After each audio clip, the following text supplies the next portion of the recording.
இந்த கிளாஸ்ல இருக்கிற எல்லா பசங்களும் எக்ஸாமுக்கு முன்னாடி கடவுள் கிட்ட வேண்டானுங்க. ஆனா இவனுங்க எக்ஸாம் நல்லபடியா எழுதுறதுக்காக வேண்டானுங்கன்னு பார்த்தா மேத்யூங்கிற பையன் சீக்கிரம் வரணும்னு வேண்டானுங்க. ஏன்னா இந்த ஸ்கூல்லயே அவன மாதிரி பிட் அடிக்கிற டேலண்ட் எவனுக்குமே கிடையாது. அதனாலதான் மொத்த கிளாஸுமே அவனுக்காக வெயிட் பண்றாங்க.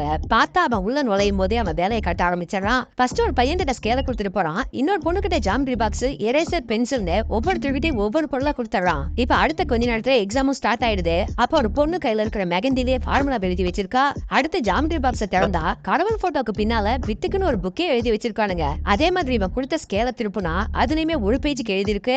எரேசரோட கவரை பிரிச்சா 1 மீட்டருக்கு பேப்பரை மடிச்சு வச்சிருக்கானுங்க. சோ இவ கொடுத்த பென்சில்ல இருந்து ஷார்ப்னர் வரைக்கும் ஒவ்வொரு பொருளையும் பிரிண்ட் அடிச்ச மாதிரி பக்காவா எழுதி கொடுத்திருக்கான். அப்ப ஒரு பையனுக்கு எக்ஸ்ட்ரா பேப்பர் கொடுக்கறதுக்காக வந்த டீச்சர் தெரியாம மேத்யூவோட வாட்டர் பாட்டில தள்ளி விட்டுறாங்க. உடனே அதோட மூடி கரண்டு பாட்டில் கீழே விழுந்துருது. ஆனா அதுக்குள்ள இருந்து ஒரு சொட்டு தண்ணி கூட வெளியில வராம இருக்கு. இத பார்த்தது சந்தேகம் வந்து டீச்சர் அதை எடுத்து பாக்குறாங்க.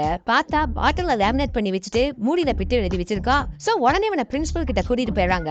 ஆக்சுவலா இவரோட அப்பா ஒரு போலீஸ், அம்மா ஒரு டீச்சர். ஆனா பையன் படிக்காம பிட்டு வச்சு திருட்டுத்தனம் பண்ணிட்டு இருக்கான். சோ பிரின்சிபல் இப்ப அவனோட அப்பாவை பட சொல்லி கம்ப்ளைண்ட் பண்றாங்க. அவனோட அப்பாவும் அவனை கண்டிக்கிறேன்னு சொல்லி கூட்டிட்டு போயிடுறாரு. அதோட அந்த பிரச்சனை முடிஞ்சிடுது. ஆனா கொஞ்ச நாள் கழிச்சு பார்த்தா இவனோட அப்பாவே போலீஸ் எக்ஸாம்ல பிட்டு வச்சு மாட்டிக்கிட்டாருன்னு டிவி நியூஸ்ல ஓடிட்டு இருக்கு.